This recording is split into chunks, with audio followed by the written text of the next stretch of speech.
كانت القبيلة من العرب إذا نبغ فيها شاعر أتت القبائل فهنأتها، وصنعت الأطعمة، واجتمع النساء يلعبن بالمزاهر كما يصنعون في الأعراس، ويتباشر الرجال والولدان، وكانوا لا يهنئون إلا بغلام يولد أو شاعر ينبغ أو فرس تنتج.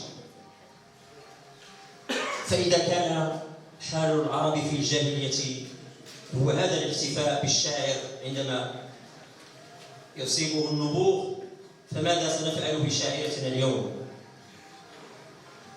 وقد نبغت فينا إنها فاطمة الزهراء المعروفة، وهي تنتمي لسدنة حراس اللغة العربية أو لغة الدار. إننا اليوم نحتفل بديوانها وبها شاعرة، وأفضل احتفاء بها في نظري هو الاحتفاء النقدي لديوانها الذي اجتمع لمقاربته وتحليله واستغوار عوالمه وإضاءة آفاقه ثلة من الباحثين النقاد كما أسلفت وذكرت أسماءهم، وأصدقكم القول أني أفخر بهم وبالاشتغال معهم ومع أمثالهم، ولهم مني كل التقدير والإكبار والمحبة، لأنه بمجرد أن اقترحت عليهم مقاربة الديوان لم يترددوا قيد أنملة، فهم كبار وزادوا إكبارا وإجلالا وتعظيما.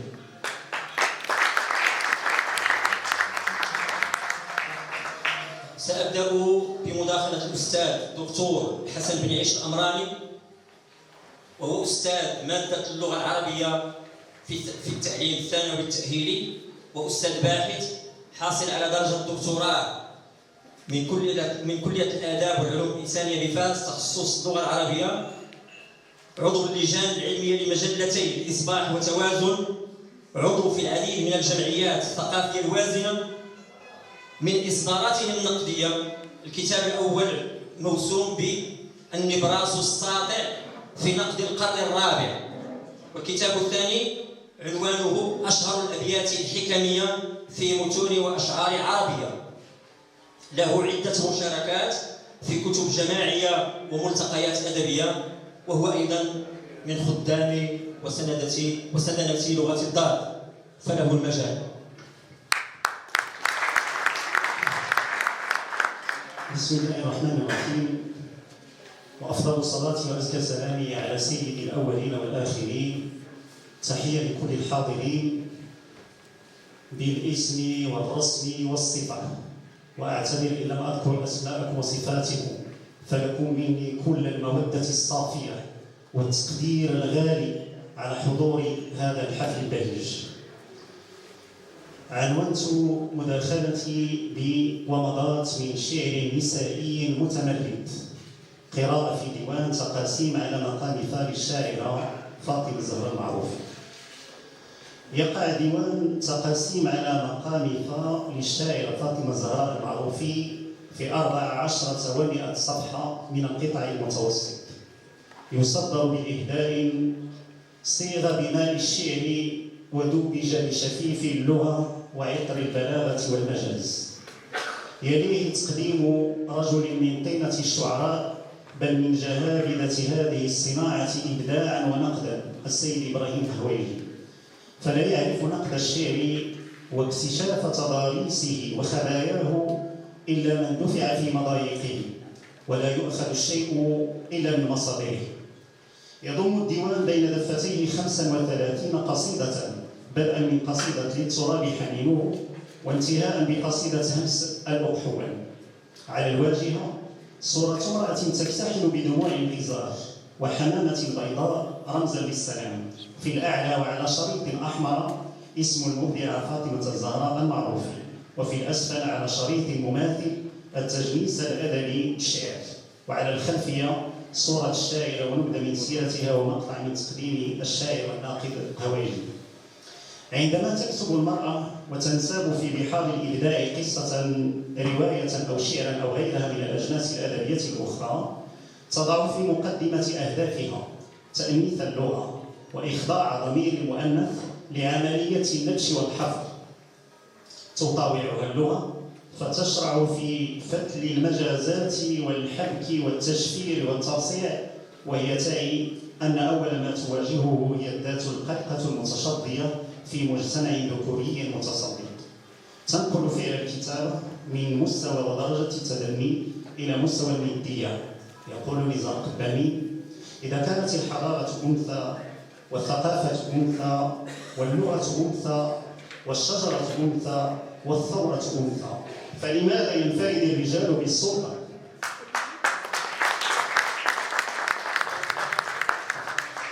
وفي هذا السياق تقول الكاتبة والقاصة الكويتية فاطمة يوسف الآلي في مقال لها تحت عنوان تحفيز الذاكرة الأنثى عندما تكتب: لقد بدأت المرأة في منافسة الرجل إبداعا، حتى وإن لم تكن تمتلك لسانها الخاص وهي تبدع نصها الأنثوي، وكان ذلك في منافسة الرجل على قراءته. وكانت سهير القلماوي راغبة في هذه الخطوة الحاسمة، وجاءت بعدها فيريا الجبوري لتطرح أفكارا نقدية واعية في نص هو للمرأة ومن إبداعها قبل أن يكون للرجل ومن تدوينه، هو نص ألف ليلة وليلة. وفي هذا لم تكن تقدم المرأة ثقافتها الخاصة ولا لغتها الذاتية، لكنها كانت تخطف سلاح الرجل وأدواته وتصوبها نحوه لتهدم صنم الفحول في مجال الإبداع شعرا ورواية وقصة. تبدو الشاعرة فاطمة الزهراء المعروف مسالمة مهادنة في هذه المواجهة الإبداعية مع الرجل إثباتا للذات الأنثوية.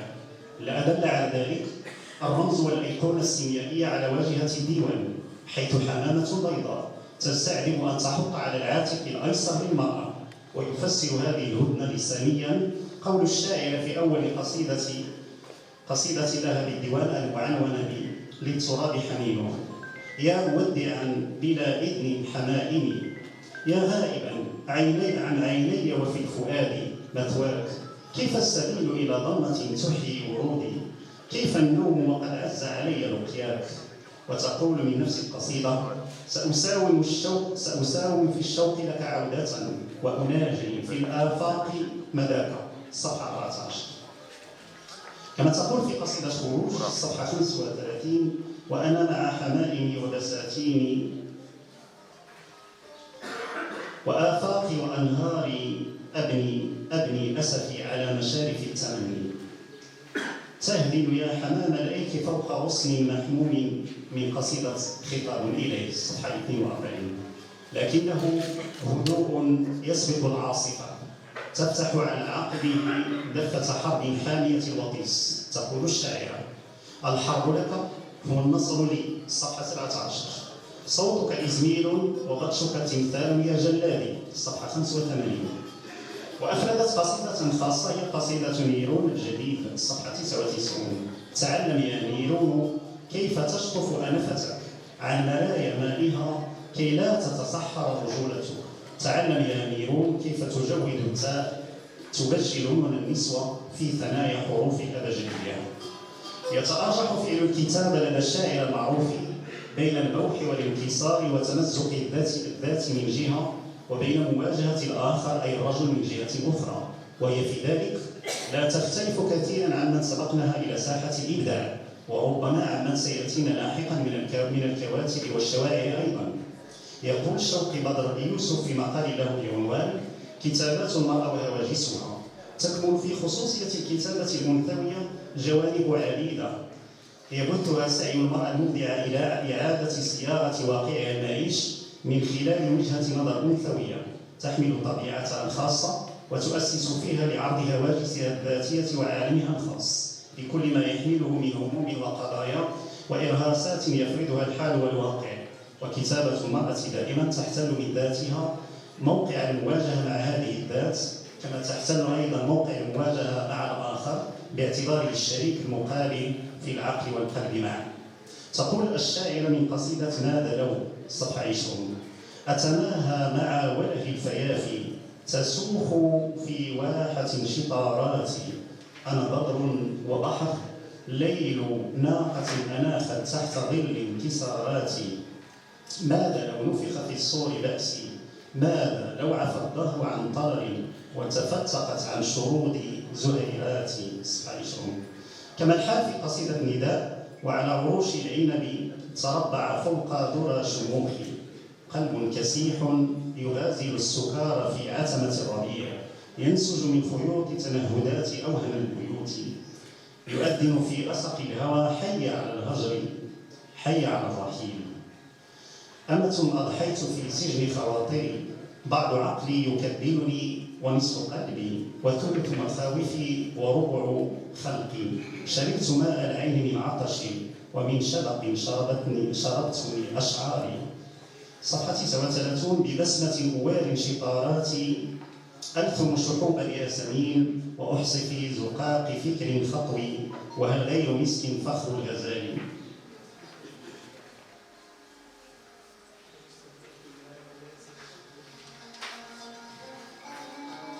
هو الظل يرشقني متى نسيت فوق المنضدة الجليدة هي الرماد حين يحرقني عود يراء فتشعلني وتثقلني بالكنايات شوقا إلى جذب في تخوم الكلمات حنينا إلى التيه إلى النوم بين أهداب تنهداتي تصحبني معها امرأة بطعم التفاح ونكهة العنب والحلويات امرأة تشبهني حين أتعالى من ليل ومن شمس امرأة تتوغل في ناياتي. وفي قصيدة العرافة يفوح عطر الأنوثة وتتجلى حقيقة المرأة امرأة شقية العشق يوسوفية الهوى فيض أنوثة للربيع ولاءه للنسر سماه لغة حروف رموز أنا كما أنا متوجهة بالعرافة طوفي حولي وتمسحي بأستاري وأثوابي لك أن تكرهيني لك أن تحبيني لك أن تمضي بدوني ولك أن تعوذيني. صفحة 49. وتتحول المرأة عند الشاعر المعروف إلى رمز للنضال والثورة تبكي فلسطين قصيدة فلسطين يا أنا يا أنت. الصفحة 26. بهذه الروح الوثابة والنفس الجياشة والإصرار على الفداء تلامس عرش شوارع فلسطين السامق خاصة المناضلة فدوى طوخان رحمة الله عليها التي عبرت عن حرية شعبها قائلة سأظل أحفر اسمها وأنا أناضل في الأرض في الجدران في الأبواب في شرف المنازل في هيكل العذراء في المحراب في طرق المزارع في كل مرتفع ومنحدر ومنعطف والشارع في السجن في زنزانة التعذيب في عود المشانق رغم السلاسل رغم نسف الدور رغم رضى الحرائق سأظل أحفر اسمها حتى أراه يمتد في وطني ويكبر ويظل يكبر حتى يغطي كل شبر في ثراه حتى أرى الحرية الحمراء تفتح كل باب والليل يهرب والضياء يدك أعمدة الضرائب. أن ثمة سيطرة للإنتاجية المعرفية لفائدة الذكور زمانا ومكانا فإن الكتابة النسائية الرصينة تعد بإعادة ترتيب المركز والهوامش في جغرافية الإبداع ولعل تهمة ذكورية الإبداع والشعر خاصة في حدود الدائرة العربية على الأقل يمكن أن ترفع إذا تقرر في الأذهان وهو معلوم من الأدب بالضرورة أن الشعر العربي كتب قسط كبير منه بأقلام ربات الحجاب ونظم من قرائحهن سلسلا عدلا فهذا أبو نواس في العصر العباسي كان يروي ل70 امرأة من دون الخنساء وهذا ابن حزم الأندلسي الشاعر والأديب والفقيه الظاهر والعالم المحنك لم ينشأ على إدراك العلم والنهل من حياضه وهو فتى صغير إلا في حجور الأديبات الأريبات والعالمات الجليلات والأمثلة على ذلك أكثر من أن تحصى وهناك مصنفات عديدة تشهد على الإبداع النسائي منذ القدم الإيماء الشواعر أشعار الجواري أشعار النساء بلاغات النساء وقس على ذلك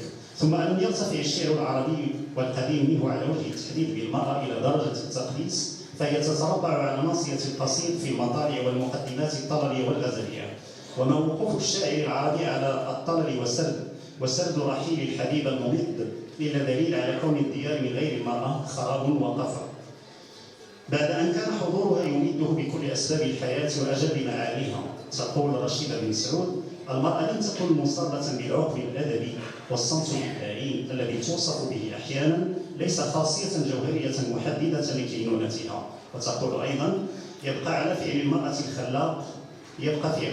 الخلاق في شتى حقول الإبداع، ومنها حقل الكتابة الأدبي بصفة خاصة يمارس نوعا من الإغراء يحفز على تقبله قراءة ومقاربته نقدا، وكأنه نسق جمالي يختلف عن أنساق الحركة الإبداعية ككل. على سبيل الختم، هكذا ومن خلال هذه القراءة الانطباعية العاجلة للديوان وما يستضمره من تراكم إبداعي، رأى بعضه النور وبعضه يتوثب مشكلا تجربة شعرية ثرة. هكذا تنضاف المبدعة فاطمة الزهراء المعروفي إلى قائمة أشهر شوائع المغرب المعاصرات: ملك العاصمي، أمين البريني، وفاء العمراني، وداد بن موسى، سعاد الطوط، أمل الأخضر، ثريا السقاط، ثريا مجدولين، ابتسام الشروي، عائشة البصري، فاطمة الزهراء النيس، رجاء الطربي، ملكة الرشيد، واللائحة طويلة. فتحية إكبار وإجلال للشاعر المعروف على ضرورة إنتاجها الأدبي ديوان تقاسيم على مقام فا، الذي يتخذ له مكانا أثيرا ولا شك ضمن ديوان الشعر العربي بصيغة مؤنث، فهو لحن موسيقي عزفت عليه الشاعرة المبدعة بعضا من آمالها وآلامها وهواجسها لتخرجه للناس نصا باذخا بكل المقاييس. ولأنها تمتلك أدوات الكتابة الشعرية، أرى أن تكون فاطمة الزهراء المعروف صوتا شعريا صباحا، فهي وإن لم تقتحم عالم الإبحار في القصيدة النموذج على المستوى الإبداع، فهي راكمت ولا شك إرثا وزخما من شعر الأقدمين يجليه تناص تجربتها الفكرية مع نصوص تراثية تشهد بعمق الاطلاع والكشف. وكون تجربتها الشعرية تمسح من صميم لغة القرآن الكريم والبعد الصوفي مما لا تخطئه العين ولا يمكن لأذن العاشقة لدفء الكلام العربي الفصيح والبين أن تتجافاه. هاك بعض نماذج: فار التنور، حبة قمح أنبتت 7 سنابل، يا نار إن كنت ضوءها اقتربي، للنطيحة وما عف الضبع والمنخنقة، بسم الله موتها قيامتها، في صحف الأولين، يؤذن في غسق الهوى حي على الهجر، سبحان الذي بدر اسمك، لساني يسبح بلقاك، لن أضيع أجر الزاهدين يوم السكر والحسنات، شجرة خلد وملك لا يبلى، اخلعين عليك آيات من سورة الكتابة، لم يلد ولم يولد، وهكذا دواليك دواليك، حتى لا تكاد تخلو قصيدة من الديوان دون أن تدبج بنفحات من سحر لغة القرآن تناصا واقتباسا. أما عن فنون البلاغة وغلوة الاستعارة وبهجة التشبيه والمجاز وسطوة الرمز والأسطورة، فللمتصفح للديوان للوهلة الأولى أن يطعم شداه ويستعذب مداه. وحتى لا أفسد عليك أيها القارئ النهم شهد القراءة ولذاذة التأويل، أدعوك إلى فك شفرة النقر على مقام ساحر من مقامات موسيقى أشعار فاطمة الزهراء المعروفين، مقام فا، دون غيره من المقامات الأخرى مثل البيات والحجاز والأعجم والنهاوند والكرد وغيرها. ساعتئذ ستجد هذا المتن الشعري يعد بالكثير من الأسرار والذخائر والأعلاق. أما أنا فاسمحوا لي أن أقتبس من كلام الدكتور علي القاسمي حول تعليقه على رواية غريبة الحسين لأحمد التوفيق، والسياق يشفع لي لأمرين هامين: أولهما الحديث عن المقامات الموسيقية، وثانيهما الدفقة الصوفية الشفيفة. يقول القاسمي: يشعر القارئ أن الشفافية الصوفية تفيض من روح المؤلف وتتسرب مثل مياه النبع إلى أحداث الرواية وتعبيراتها. سبحان 107 من روائع الأدب المغربي. وأنا أقول إنها أي تلك الشفافية الصوفية تهوي إلى مفاصل القصيدة وتطريزاتها الجميلة ونغماتها الشجية، وتجعلها مذية طرية تستهوي الشفاه الضوء، فتقبل على التلاوة بشوق ولهفة وقداسة وانكسار. دامت لكم متعة القراءة وحلاوة التأويل، والسلام عليكم ورحمة الله تعالى. نجيب طرطان على هذه القراءة الطيبة التي حاول أن يلامس فيها مجموعة 3 تأملات تؤطرها شعرية روضي ميشوليك، هذه الشعرية التي تعتبر الإيقاع دالا أكبر وبانيا للشعر. مرة أخرى أشكرك على مداخلتك القيمة، وأعطي الكلمة للأستاذ زكريا الدهيسي أستاذ التعليم الثانوي التأهيلي مادة اللغة العربية، أستاذ باحث من مواليد مكناس، ودرس الابتدائي والإعدادي بمكناس، أما الثانوي التأهيلي فدرس بثانوية القرويين بفاس، ودرس الجامعة أيضا بفاس، حيث نال الإجازة سنة 2005، حاصل على شهادة المدرسة العليا للأساتذة بمارتي تطوان.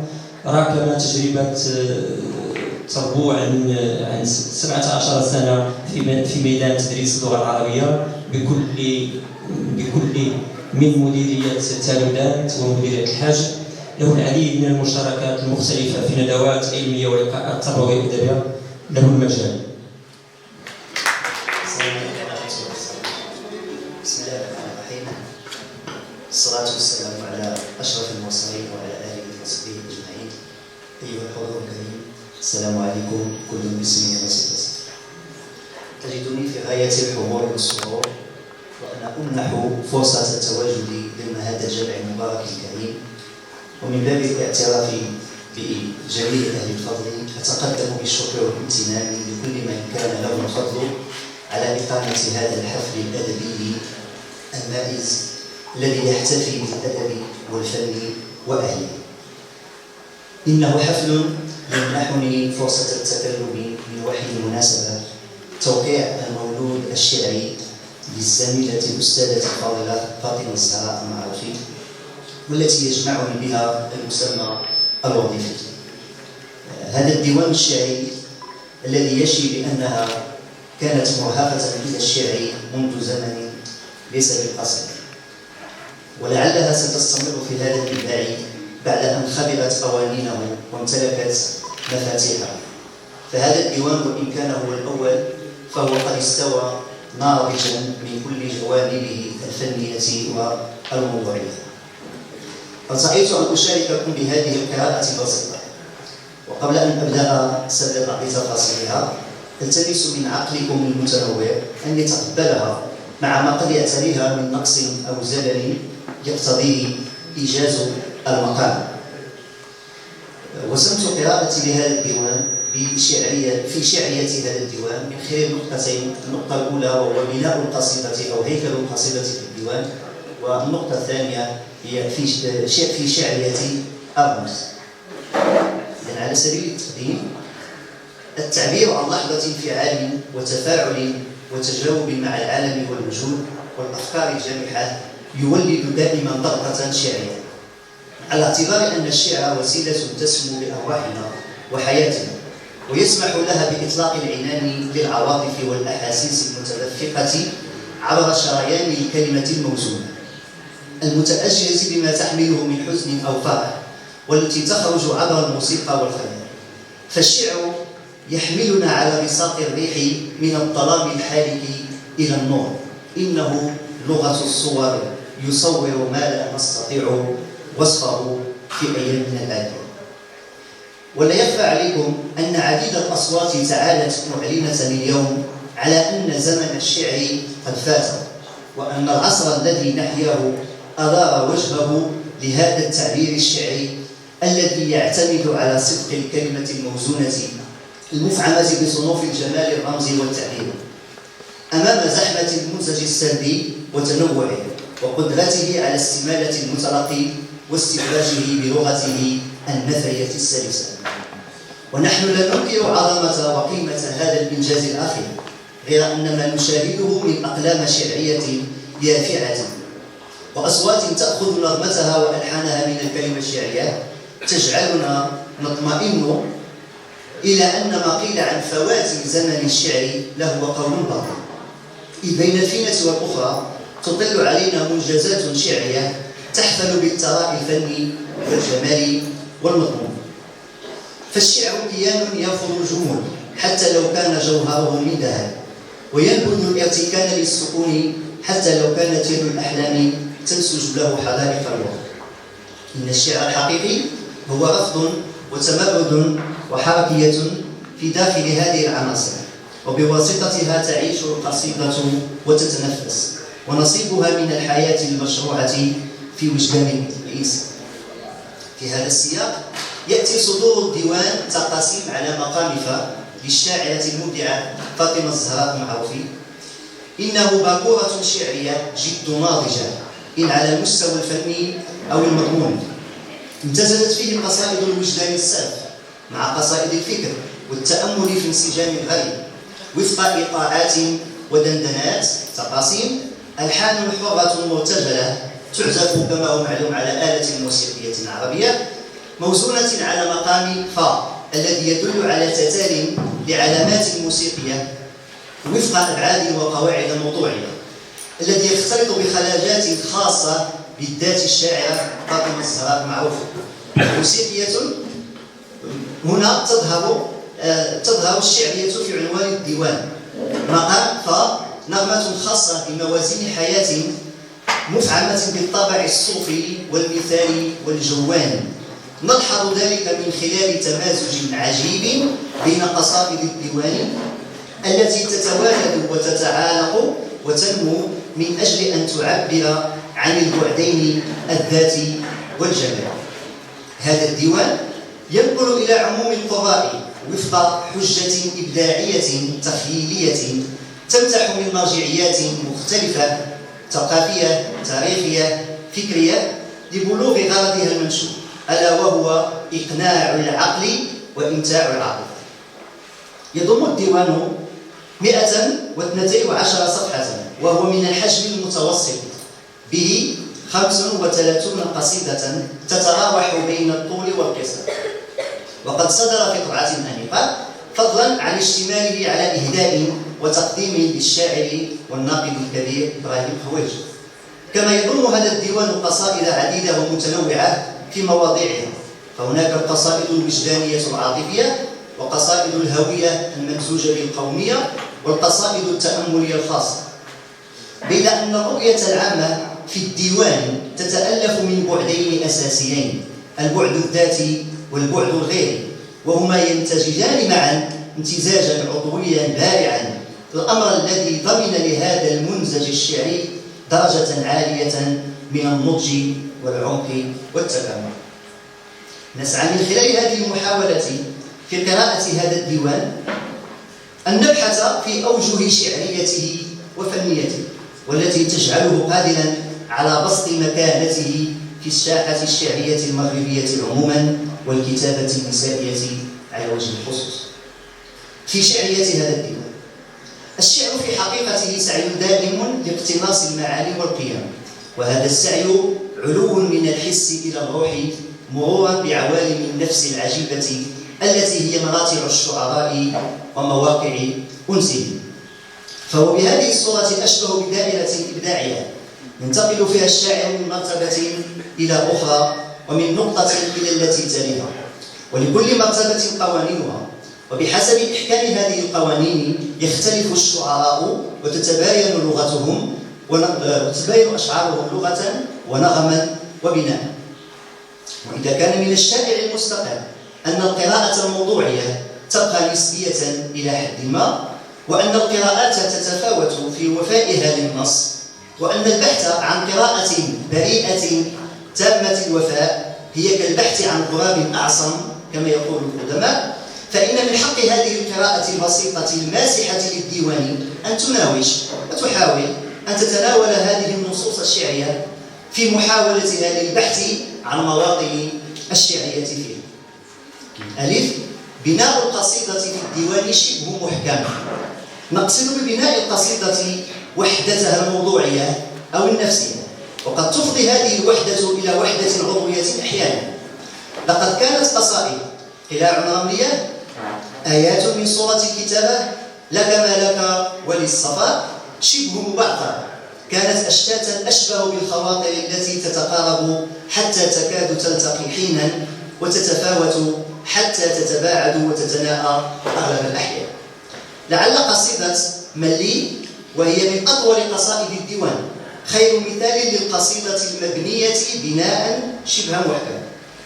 لقد حددت الشاعرة لقصيدتها إطارا عاطفيا رقيقا، فلم ينسرب شيء منها خارج هذا الإطار. ومما زاد القصيدة جمالا المواءمة البديعة بين الإطار ولوحة القصيدة، فكان الإطار جزءا من اللوحة نفسها. تقول الشاعر: هزي إليك بجذع صحوة تساقط أقنعة الجوارح طلا في وكناتها، دعيني مشبكا في خصلات شجرتك الثكلى. هذه البداية الشعرية تنبئ عن قصد الشاعرة إحداث صحوة عارمة تسقط الأقنعة المزيفة والقابعة على وجه الواقع، وتسترسل في وصف مشاكل هذا الواقع الذي يرزح تحت حلق الأسى وعبثية الشيطان الذي يبخر قيم هذا العالم. تقول الشاعرة في القصيدة نفسها: أواه يا شجرة الخلد، هل دل الشيطان آدم عليك أم تفاحك يرف شهوة للحب؟ لتبين أنها ماضية على التمسك بأمل التغيير وانتصار الإرادة. هذه الأخيرة هي مجد هذه الأمة وصانعة انتصاراتها. أنا لا أبتغي خلدا ولا أشتهي تفاحا يا آدم، تكفيني سذاجة خطيئتي، لك الشجرة ولي أمجادها.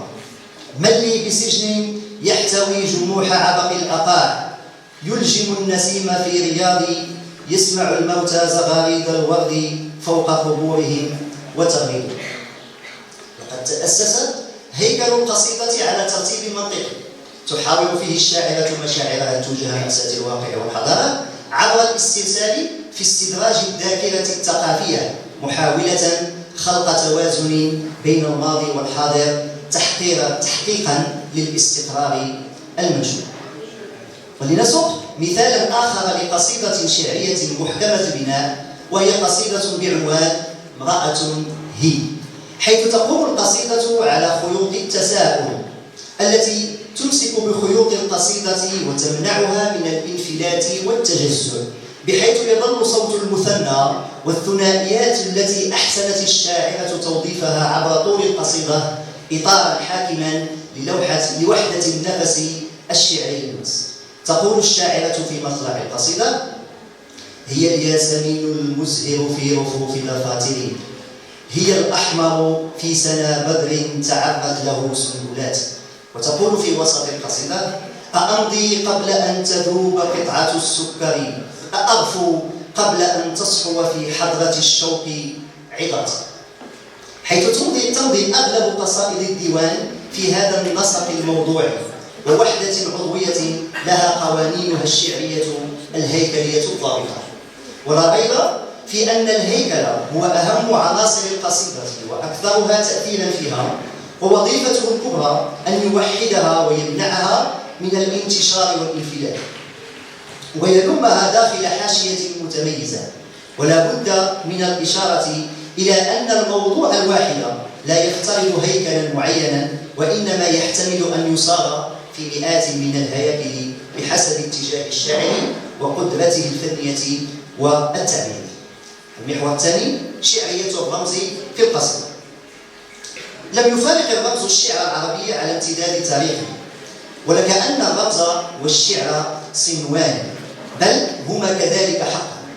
تبدو الرموز في هذا الديوان أغنى وأكثر تنوعا، وإن لم تكن أكثر عددا، وهي رموز ذات ملامح تراثية تتردد فيها أصداء قوية من الشعر القديم، كالرمز الخمري ورمز أم حارث، وأصداء من الشعر الحديث كعشتار وسيزيف ونيرون والنهار والسفينة، نحسها إحساسا قوية مبثوثة هنا وهناك عبر أرجاء قصائد الديوان.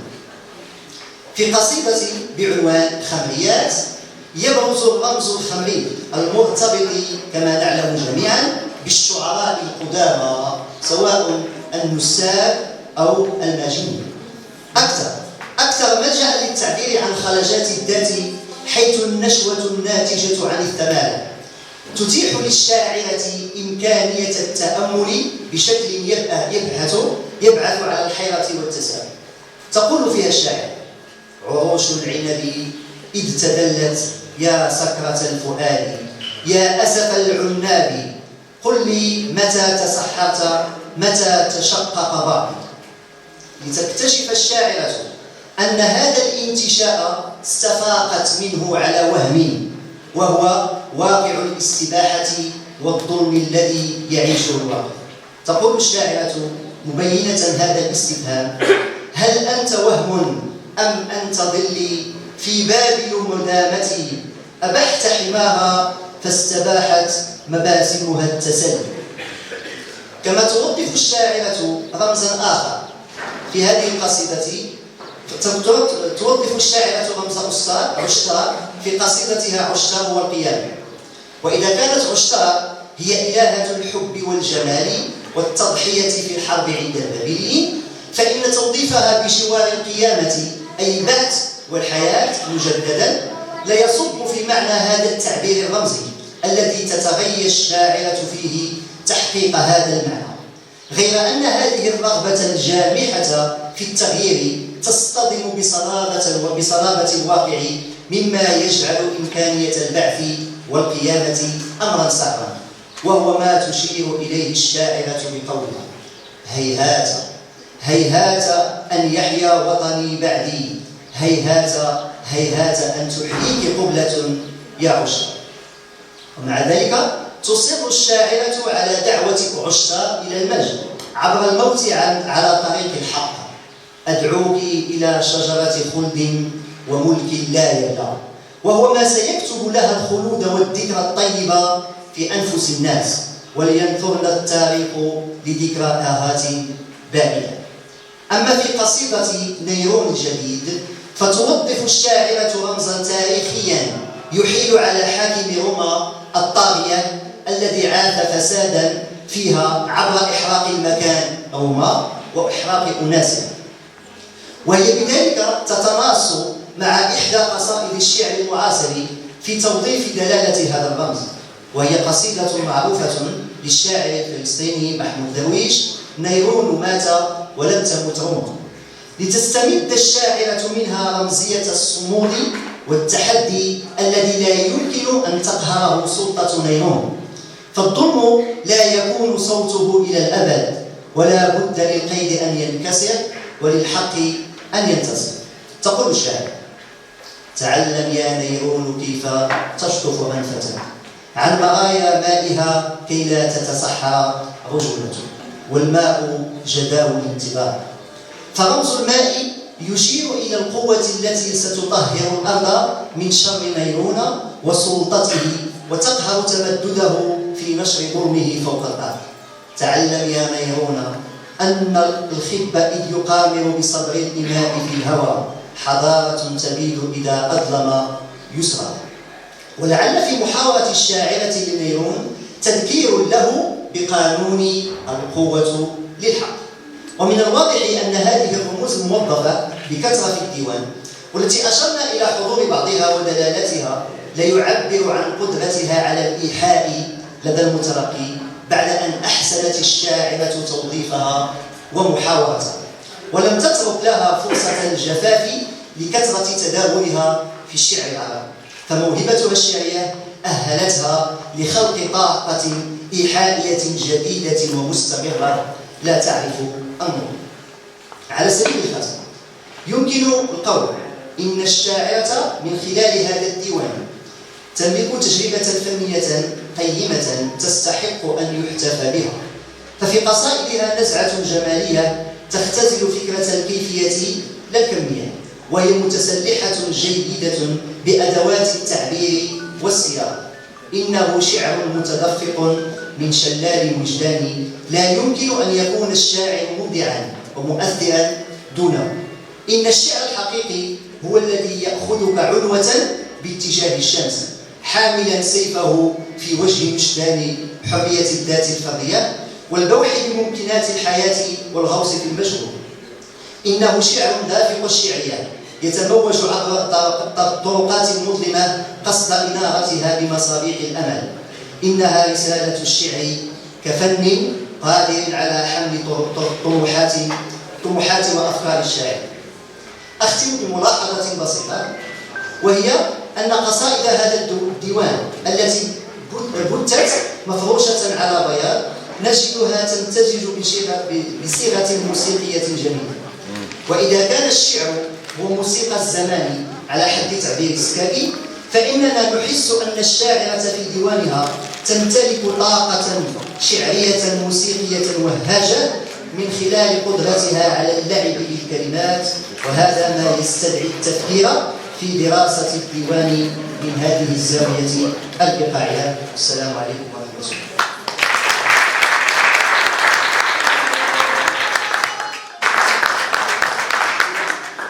الاحتفاء الحقيقي، إن الاحتفاء الحقيقي بالشعر هو تناوله بالنقد والبحث قصد مساعدة المتلقي على إضاءة بعض جوانبه واستشراف آفاقه. وديوان تقاسيم على مقام فا اجتمع على نقده الأربعة الكبار: دكتور خالد المساوي الذي اعتذر في آخر لحظة بسبب مرض والده شافاه الله، وقد عنون مداخلته بالتثويت في ديوان تقاسيم على مقام فا. ودكتور الحسن بن عيش الأمراني، وأيضا الأستاذ دكتور نجيب قطاب، والأستاذ دكتور زكريا الدهيسي. بطبيعة الحال يبقى النقد دائما هو السبيل الوحيد لكي نعي ميكانيزمات الكتابة الشعرية وآليات من كتابها. فأدعو النقاد الأجلاء للالتحاق بالمنصة.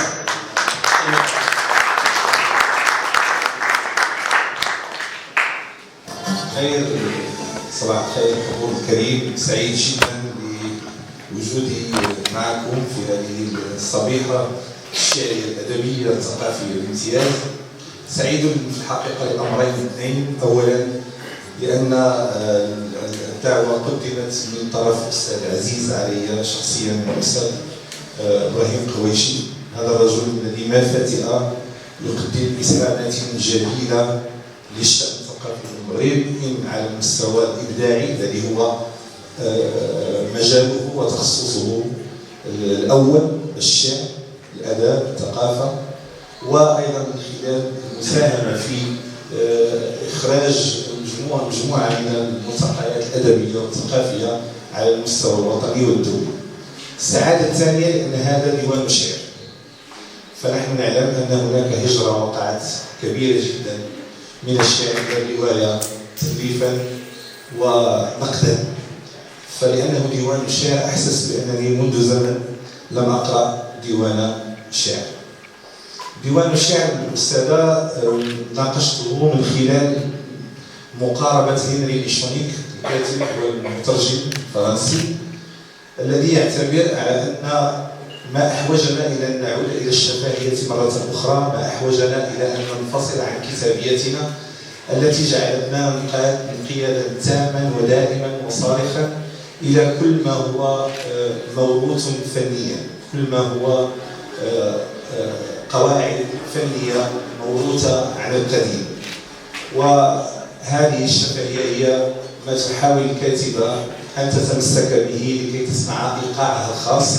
اسمحوا لي أن أقدم لكم ورقة عن هذا الإيقاع الموجود في هذه المجموعة الشعرية، ولكي أعالجه قسمت تحليلي إلى 3 تأملات كبرى. التأمل الأول بعنوان إيقاعان لا إيقاع واحد. التأمل الثاني الآن الشاعرة معادلة لفا. التأمل الثالث نحو إيقاع جديد أو شعرية إيقاع. أقول في التأمل الأول: يقول الشاعر المترجم هنري ليشونيك في حوار نشر في مجلة مواقف حين سئل عن الإيقاع في الشعر، أرى أن على كل واحد أن يكتشف الإيقاع الخاص به، إنه ليس إيقاعا جاهزا تقدمه الثقافة، وإذا فإن الإيقاع هو مغامرة في الخصوصية والتاريخ وليس مجرد نظام ثقافي. نهاية الاقتباس. إن مقولة من هذا القبيل لم تكن مجرد تعبير عن رغبة في هدم الثقافة الشعرية السائدة، وإنما صار الأمر في الشعر الفرنسي ومن قبله الشعر العربي باراديم دافع عنه شعراء كبار أمثال عبيد بن الأبرص وأبي تمان والمتنبي وابن الرومي وابن المعتز وبودلير ومرامي وغيرهم كثير. بل إن محاولة تجنيد القصيدة الشخصية القالب الإيقاعي الجاهز كي لا يوضع القلب الشاعري في قالب موسيقي دخيل صارت مثل هذه المحاولة قانونا تاريخيا حرك الشعرية العالمية وأفرز باراديغمات جديدة كان لها انعكاساتها أو نكساتها في الشرق كما في الغرب، لكنها على الأقل خدمت الذات المتحررة من سطوة الامتداد وقهرية المنجز. وإذا أضفنا إلى هذا استحضار أن الأمر في الديوان موضوع القراءة متعلق بذات المرأة أو بذات الأنثى الشاعر على وجه الخصوص، استطعنا أن نرسم أفقا قرائيا مضاعفا لما يمكن أن يتحقق مع الشاعر الرجل. إن المسألة هنا تتعلق بإيقاع من داخل الإيقاع، تنسحب المسألة على نوع من الإيقاع المضاعف أو ما أسميته في العنوان الرئيس بين الإيقاع الشعري وشعرية الإيقاع. إنها الفرصة التي نملكها كلما كتبت المرأة وكلما اختارت لهذه الكتابة منصة الشعر وهالته المندمجة بحساسية الحياة. حين انكتاب الداء الأنثوية فإننا نكون على نوع مع إيقاع لم يستعرض بعد كامل نغمه ولم يعبر بعد عن وافر تعلقاته الوجودية وتمثلاته للخير والوجود والجمال.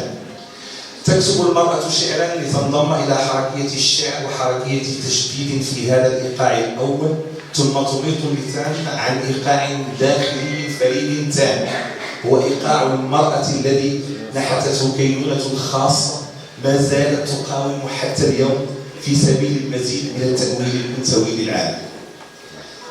تأمل ثاني أن الشاعرة معارضة للفقر. في البداية أقول إن ما استرعى انتباهي أولا هو العنوان الذي جاء منقادا قيادا تاما إلى جاذبية النغم والموسيقى. تقاسيم المفردة الأولى في العنوان تعني التقطيع السيمفوني المعبر والمعروف خطأ باسم الموسيقى الصامتة. المقام المفردة الثانية تحيلنا رأسا على سلم الموسيقى. خاصية هذا الأخير تكشف مدلول المفردة الثالثة فرق، والتي هي ودون الخوض في تأويل عجول نغمة أو أكورد كما يحلو للمتخصصين تسميتها، تعبر عن مرحلة تصاعدية معينة هي قبل السي وبعد المي ضمن السلم الموسيقي، أو لنقل هي لحظة نغمية تصاعدية، هي ليست الدور البداية ولا الدور المنتهى، وإنما الامتداد النغمي الذي يلي مقام المي. في جانب آخر ومن خلال ملاحظة بسيطة لتشابهات العنوان والاسم المرجعي للشاعر يمكن أن نطمئن لتماثل دال فا السلم الموسيقي وفا المسمى في المقامات الموسيقية المعروفة كمقام الصلاة والحجاز والنهوان والمزيكا والبيات والرصد والعجم. هذه المشهورة جميعها يسترعيك أمر بدني دالا بشكل كبير. الدرجات التي تؤلف كل مقام على حدة لا تبدأ أي منها بدرجة فا، فإما الضوء كمقامات النهوان والعجم والرصد، وإما الري كمقامات بياتي والحجاز والقرد والصبر. الدرجة النغمية فا لها موقع ثالث آخر تكاد لا تباركه، إنه الدرجة الثانية أو الثالثة على أبعاد التقدير. وإذا كان لهذه الملاحظة من تعبير دال فإنما مؤداه يستشف أساسا من كون الفا هذه لا تكون أبدا من الناحية الإيقاعية البحتة في أسفل التصاعد النغمي ولا في آخر النزول. إنها إذا النغمة التي لا تفقد مكانها داخل السلم الموسيقي على عكس الاسم المرجعي الذي حقق الاستثناء. فا الاسم بداية وليست وسطا، إنها مقام خاص، مقام ذاتي مغاير، وإيقاع الشاعرة الخاص بها، وتماما كما الإيقاعات المقامية جميعها التي لا بد أن تنتهي بذات الدرجة النغمية التي ابتدأت بها. كذلك يأتينا الاسم المرجعي في جزئه الثاني النسب معروف منتهيا كذلك بالوزن في. بين الفا البداية والفي النهاية ينحت الاسم كينونة مقامية نغمية تحفز القارئ على الكشف في خصوصية هذا المقام التعبيري الذاتي الفريد والمختلف، إنه مقام فا. تأمل ثالث نحو إيقاع إيقاع جديد، إيقاع الخارج. وأنت تشتغل على عروض قصيدة للتراب حنين للشاعرة فاطمة الزهراء المعروفي، تشعر بتوازن إيقاعي صارخ ويتكشف لك أمر خاص. القصيدة تميل عروضيا إلى المزاوجة بين تفعيلتي بحرين متقارب والمتضارب، فعول وفاعل، كاملتان ومقبوضتان ومخبولتان. لكن الملفت للنظر هنا أن بإمكان التقطيع العروضي أن يستخرج من كل التفعيلات التي ينتهي بها السطر الشعري تفعيلة خاصة هي فا السبب الخفي ذاته. غالبية الأسطر الشعرية هي على هذا النحو، وقد حرصت الشاعر على تحديد حركة الحرف الأخير مفتوحة لا ساكنة للكشف عن هذا البعد الإيقاعي المساوي لبعد آخر ربما يكون بعدا شفويا.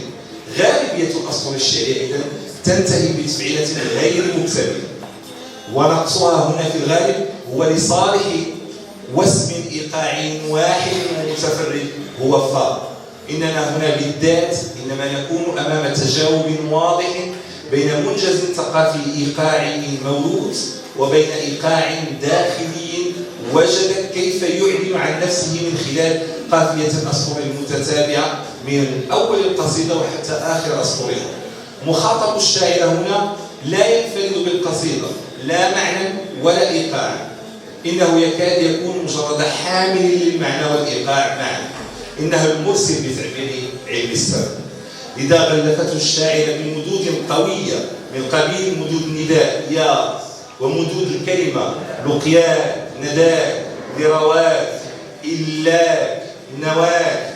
هذه المدود تقابلها إيقاعيا حركات كسر تلازم الذات الشاعرة من قبيل حمائمي غربتي عني طيفي لواعجي بي سكني لرياضي.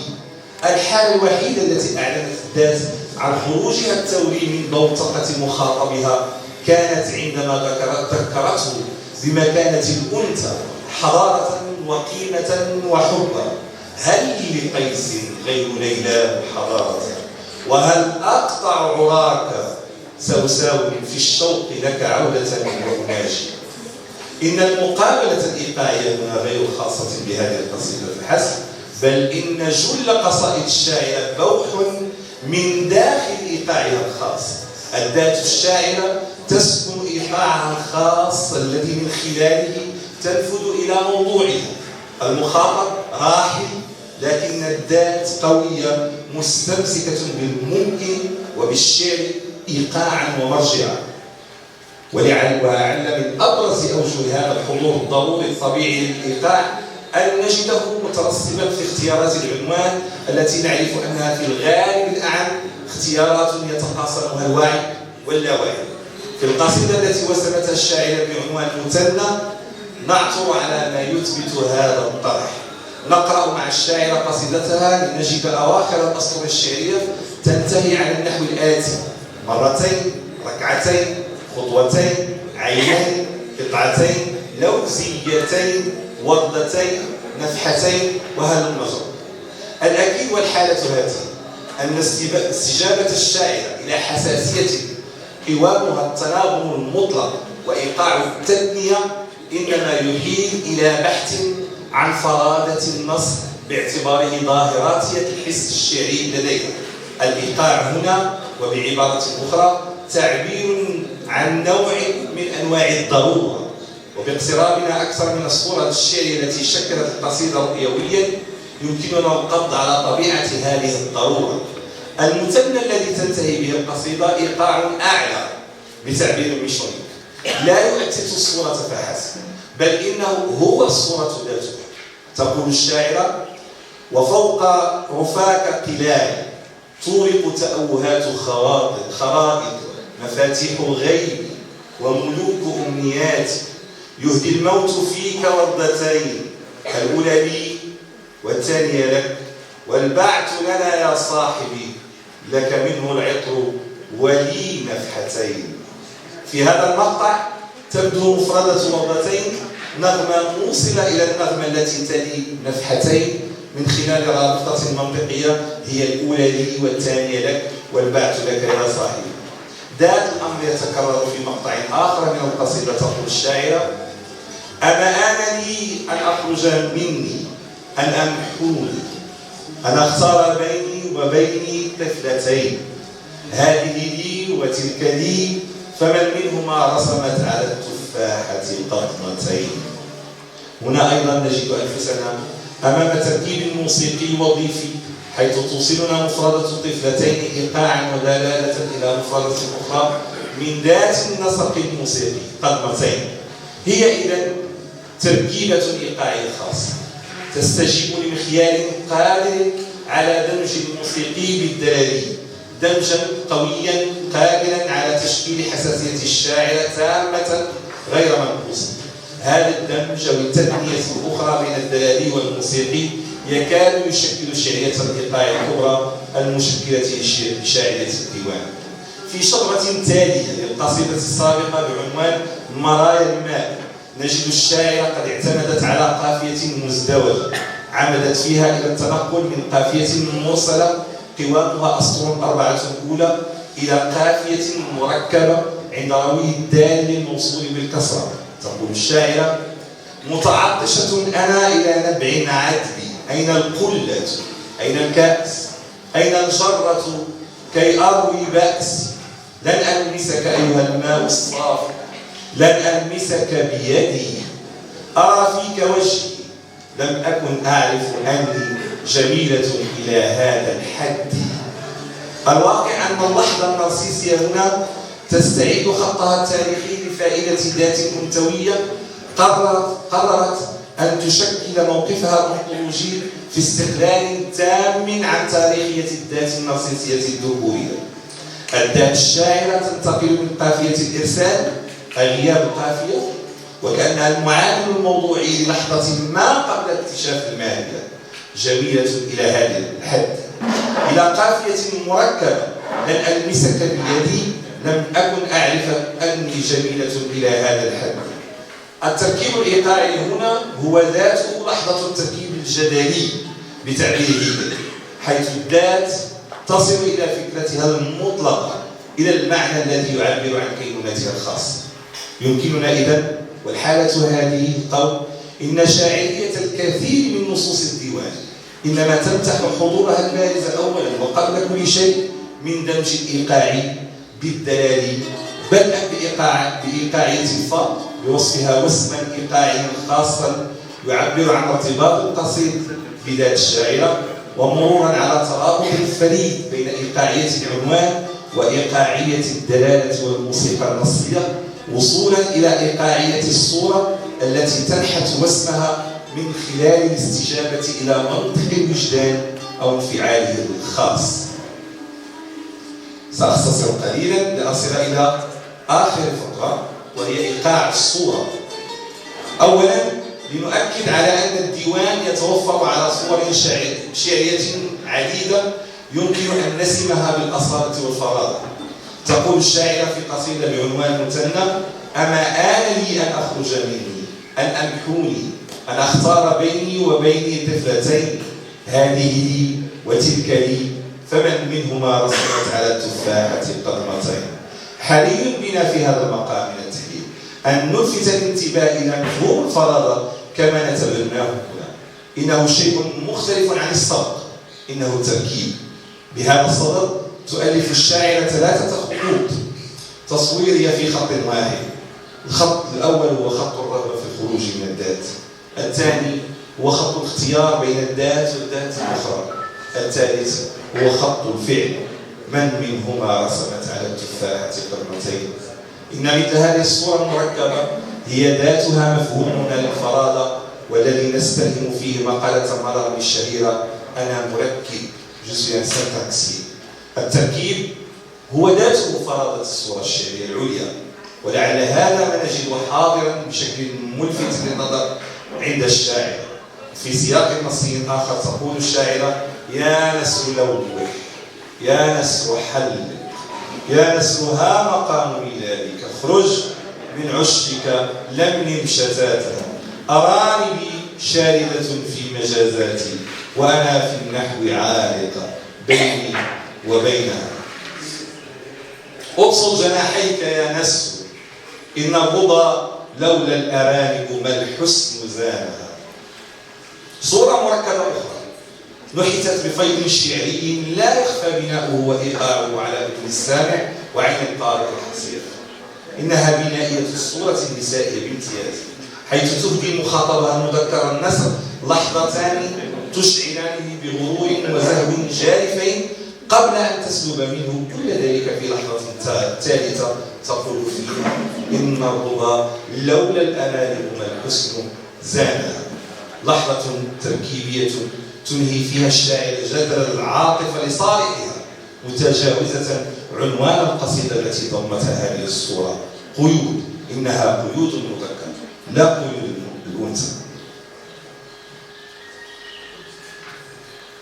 الشاعر إذن بالحالة هذه معنية تماما بأن تصدر حساسيتها الشعرية الأولى عن ذات الرؤية الحداثية التي يحاول ناقد وشاعر فرنسي كبير من حجم هنري ميشونيك أن يكرسها وعيا كتابيا ضروريا ضمن مجال الأدبية المعاصرة والقائمة على مفهوم الشفاهية. والشفاهية هنا تعني أن الشاعرة تحاول أن تنحت لنفسها إيقاعا خاصا. تفتح الشاعرة إيقاعاتها من صميم هذه الأبجدية المتواترة، أولا من عروض الخليل، لكنها في ذات الوقت تفرغها من انغلاقها الحاد لتفتحها على حساسية وجدانية صارخة تأبى إلى التنقل عبر حالات نفسية متنوعة. تارة هي الحنين، قصائد للتراب حنينه امرأة هي، أو الاحتفاء بالحبيب أو بالأرض مثنى فلسطين يا أنا يا أنت المتسولون.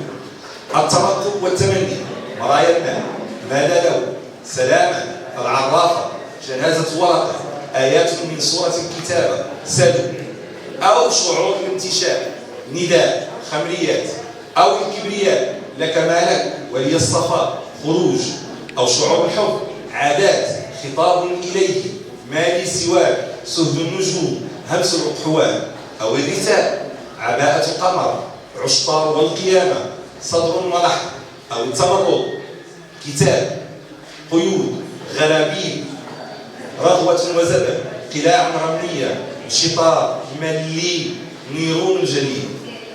ثم إذا الملاحظة الأكثر تعبيرا عن جوهر الديوان إيقاعا وتصويرا هي عدم توفر نصب الإيقاع الوجداني البسيط. فالشاعرة أبدا لم تعبر عن الأسى أو الشعور بالخيبة بسيطا مجردا عن انفعالات أخرى.